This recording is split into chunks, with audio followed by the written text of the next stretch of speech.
Why do some people rise to success with what looks like ease, while others sprint twice as hard without moving a single rung on the ladder? We often treat success like it's a simple formula. Work hard, believe in yourself, stay motivated. But that formula ignores a truth that sociologists have been documenting for decades. The starting line is not the same for everyone. It's a flattering story. Success is earned, not given. That if we're thriving, it's because we made the right choices. We applied enough discipline. We wanted it more, diva. And this narrative feels good because it protects us from being uncomfortable. If we succeed, we can claim that we deserve it. And if others don't succeed, well, maybe you just didn't try enough. And it's in this space right here is where privilege hides best, inside the myth of personal responsibilities. Because if we acknowledge the whole picture, that access, safety, identity, wealth, community, and institutional bias all sculpt our opportunities, we'd have to confront a much harder truth. Our achievements are not just ours. They're co-authored by systems that benefit some and barricade others. It reframes luck as virtue and inequality as failure. And the outcome is people who lack power are told to fix themselves, while the systems that restrict them stay untouched. So yes, success can come from within, but its roots grow through the soil of our surroundings. And some people's soil is fertilized, watered, and fenced from storms, but others are handed a seed and told to grow a forest. Hello, you stunning woman on the go. Welcome back to dTalk, your safe space to explore your creativity, critical thinking, cringe, and connection. Today, we're unpacking a story of systems disguised as choices. We're talking about the people who are praised for potential before they even speak their first word, and the ones who are labeled a risk before their story has begun. This episode is not about excuses, it's about conditions, the invisible architecture of power, privilege, and access that shapes behavior long before psychology kicks in. If you've ever suspected that the game was rigged but couldn't find the rulebook, this episode is for you, because understanding the mind without unraveling the world around it is futile. It's pointless. And if we want a society where more people can thrive and not just survive, we need to look beyond individuals and into systems. So divas, we're gonna zoom out, we're gonna reveal the rules, we're gonna name the structures, and we're gonna explore how we can challenge them. Welcome to the game that you didn't know you were playing. Let's get into it. dTalk starts now. That girl is dangerous, that girl is a bad girl. I've seen her top before, she's so dangerous.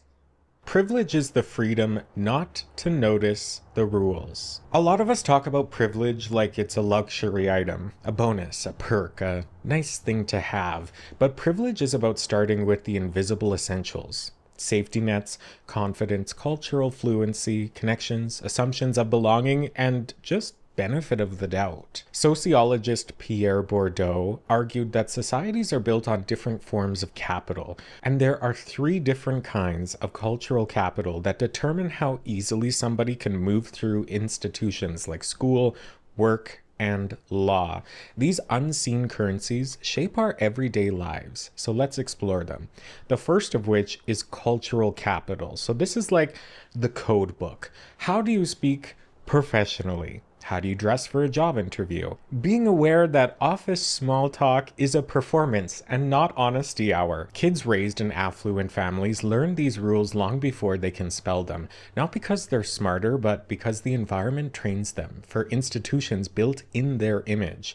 So while one student understands critical thinking and reflection, another is still asking, wait, what does this assignment even mean? It's not about ability, it's about translation. The second form of cultural capital is called social capital. Who opens doors for you? Who vouches for you? Who gives you a second chance instead of a closed door? Some people call this networking, but it's more about being born into the networks that give you access to things, whether that's parents with university degrees, mentors who see your potential, or friends who just know the hiring manager. A job interview rarely starts in the interview itself. It starts with who can get your resume seen. The third form is symbolic capital, the invisible permission to belong. It's walking into a space and being presumed competent. It's being read as the default, the trusted one, the leader, or the customer worth serving. Symbolic capital is why a black student's confidence can be labeled as attitude, while a white student's is read as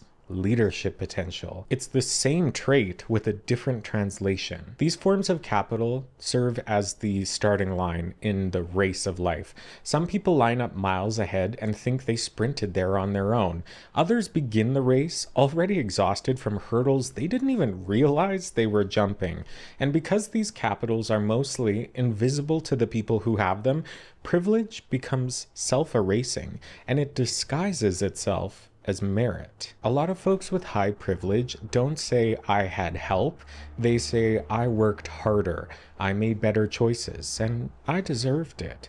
And when privileged people attribute their success solely to hard work, they flip the story. If I earned mine, others must have failed theirs. People who struggle are labeled problems. People who succeed are labeled solutions. And this mindset protects our self-esteem. It's comforting. It lets you believe that life is fair. It keeps the world morally tidy, even if the evidence is screaming otherwise. We internalize this myth of fairness quite early. The good are rewarded and the lazy suffer.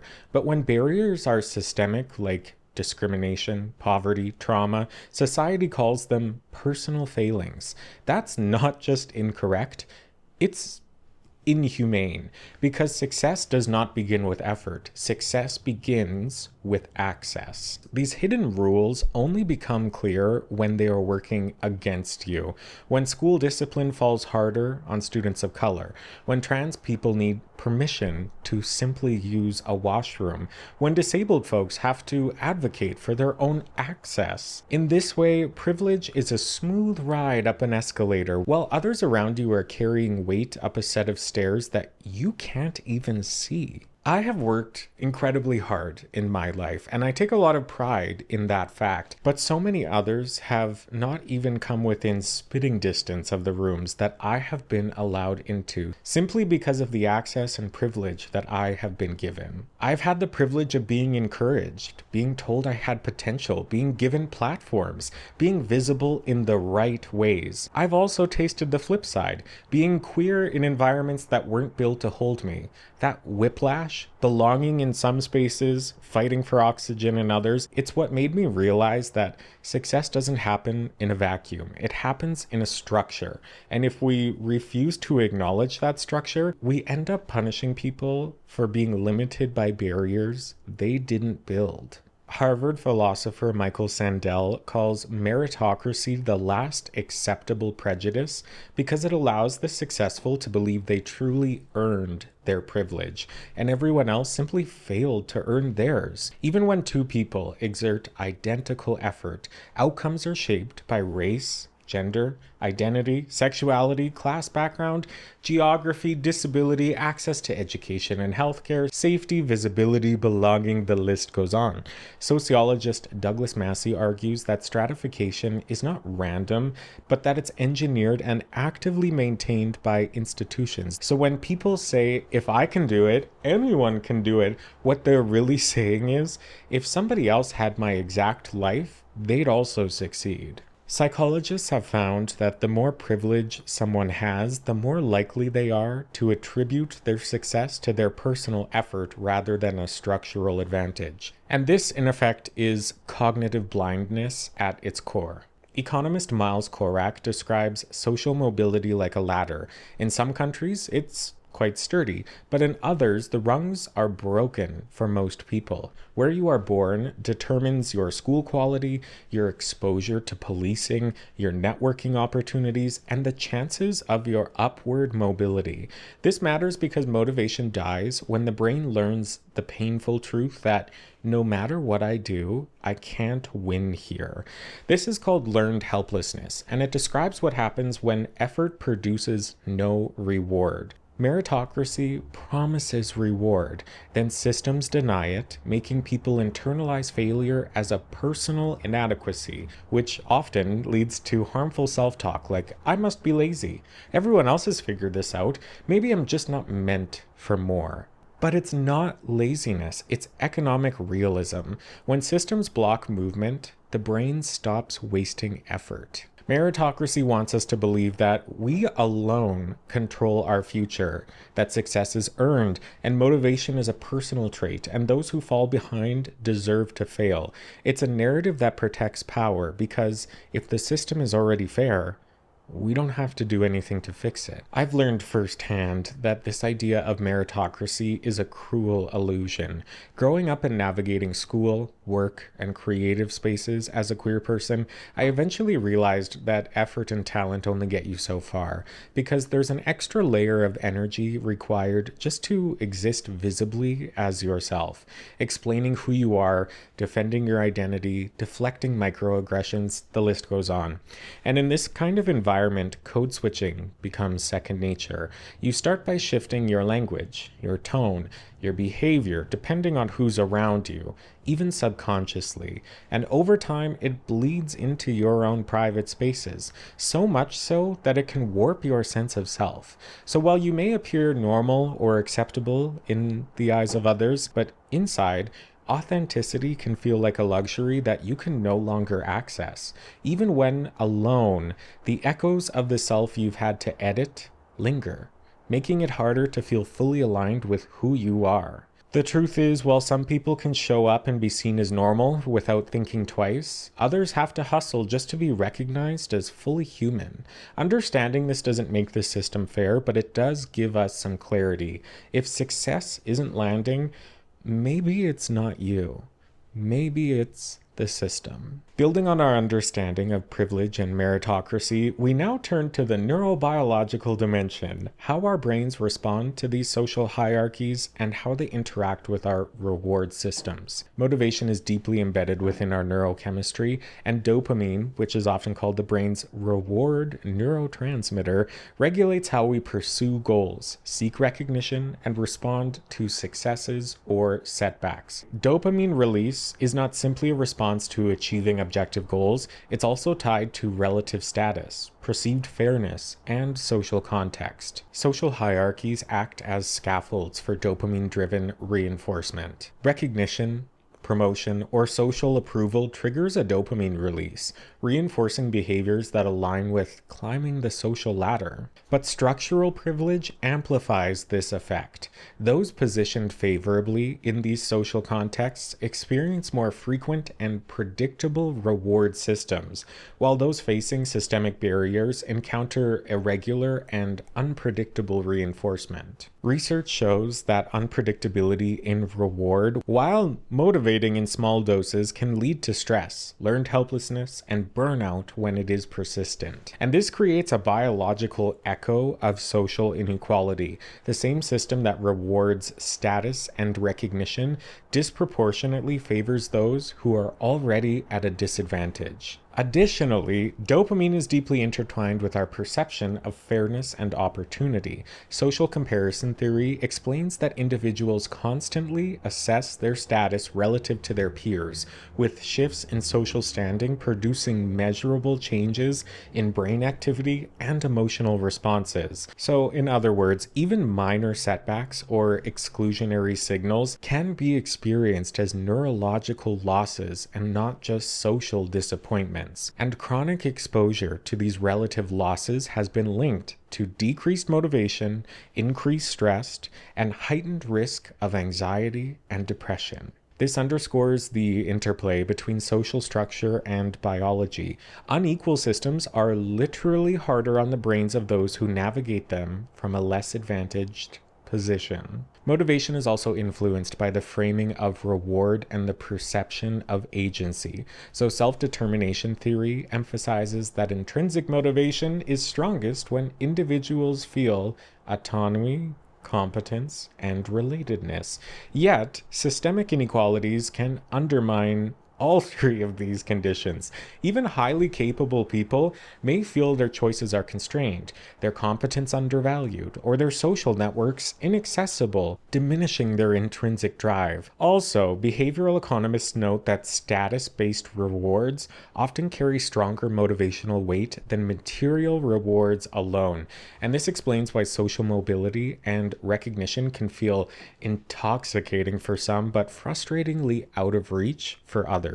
This reinforces the cycle of engagement and disengagement that mirror social stratification. And finally, cultural factors modulate how these neurological processes play out in our minds. Research in cross-cultural psychology shows that societies with hierarchy heighten dopamine sensitivity to relative standing, while egalitarian contexts may buffer these effects. In other words, motivation is never purely internal. It's the product of an interplay between our brain chemistry, our social context, and structural systems of privilege and power. Understanding the neurobiology of motivation within social hierarchies reframes this conversation. Struggling to stay motivated in an inequitable system is not a personal failing. It's a predictable outcome of living in a world wired for uneven reward distribution. These patterns described in research, like social hierarchies, feedback loops, structural privilege,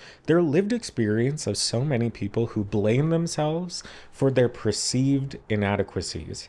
Understanding them, again, does not remove the challenge, but it helps us recognize the signals, manage our motivation, and seek spaces where effort, curiosity, and creativity are genuinely rewarded. Navigating the social ladder is part strategy, part resilience, and part radical self-awareness. Here's the truth. We cannot individually grind ourselves out of systemic inequality. You can't optimize privileges that you don't have. You can't productivity hack oppression. You can't gratitude journal away discrimination. Once you see the system, you can stop blaming yourself for the walls you keep slamming into, and you can start building your own ladder instead. If you're queer, disabled, racialized, fat, broke, hell, even just not connected, you are playing life on expert mode. And if nobody showed you how the controls work, Diva, that's just gaslighting. But here's the good news. Sociology and psychology both tell us that there are ways to hack the system without selling your soul to it. You can start playing strategically instead of just guessing blindly. Cultural capital, how you dress, speak, and what references you know. Social capital, who you can call for a favor. And symbolic capital, whether people inherently view you as credible. Identify which forms of capital matter in your field.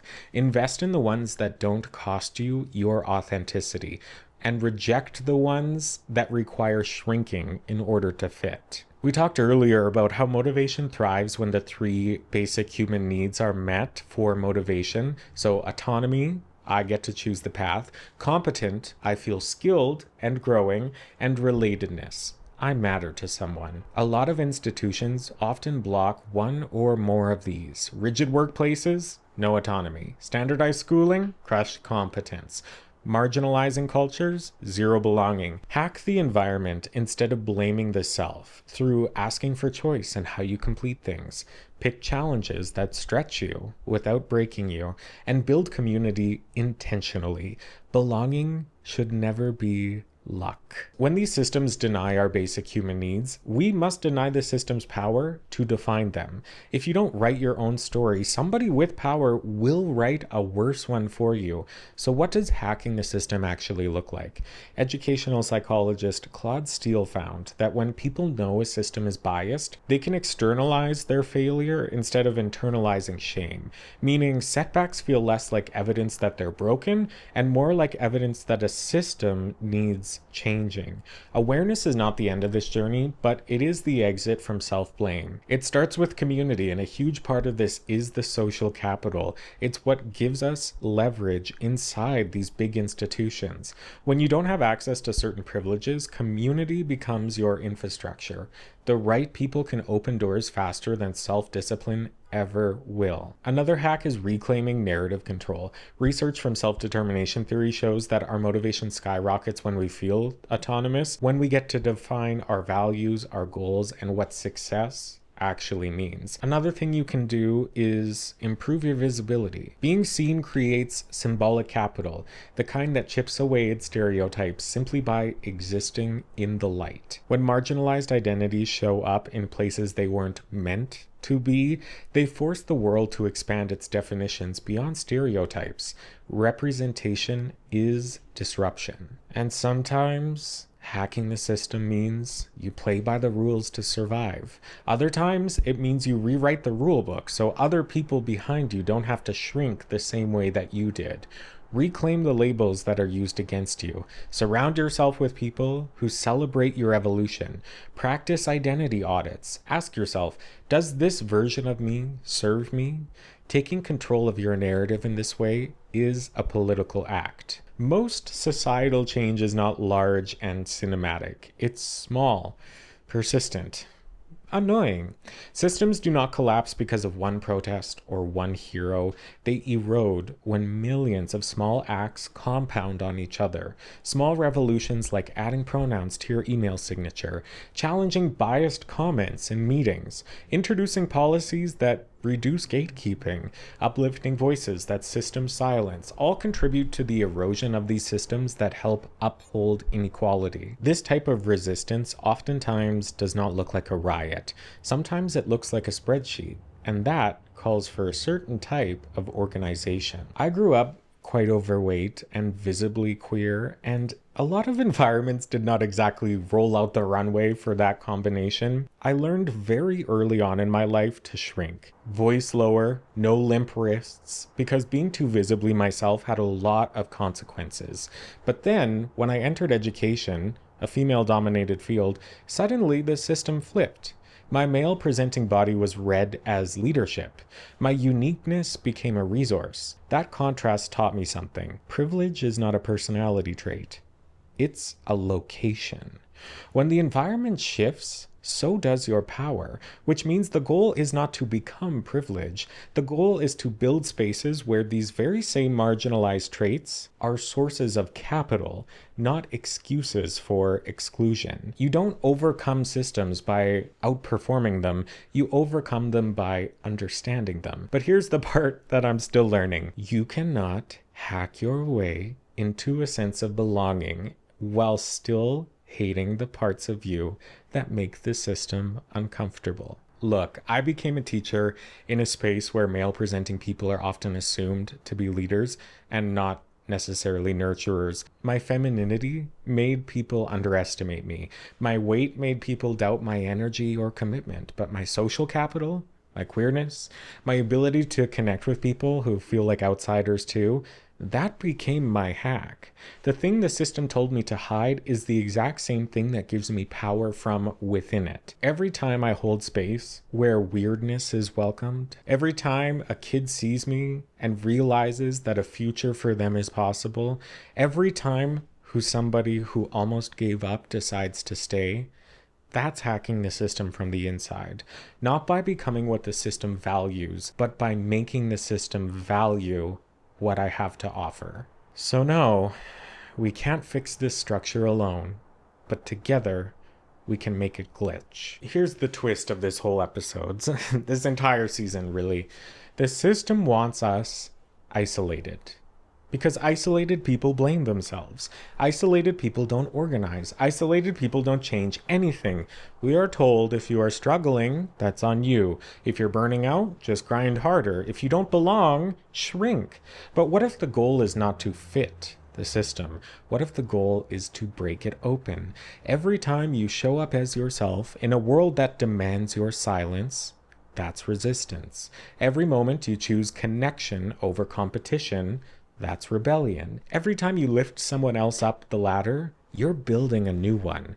And the best part of it is that they can't stop all of us. Yes, you, watching this right now, you're proof that another way of living, learning, laughing, existing is possible. You didn't choose this game, but you are mastering the glitch. The price of isolation is far too high. Refuse to pay it. Instead, we build communities like fortresses. We turn weird into currency. We can take all the things they told us that were too much and make them the reason we take up more space. Because the world doesn't change when the privileged finally feel bad. The world changes when the marginalized finally feel powerful. So, thank you for being here, for learning with me, for supporting my chaotic journey through season 3. This season was about looking at the system, and next season, we're gonna torch it. Anyway, trust me when I say I am done asking for permission. Let's just leave it at that. We are the glitch. We are the update. We are the future. So stay loud, stay weird, stay here, and until next time, goodbye.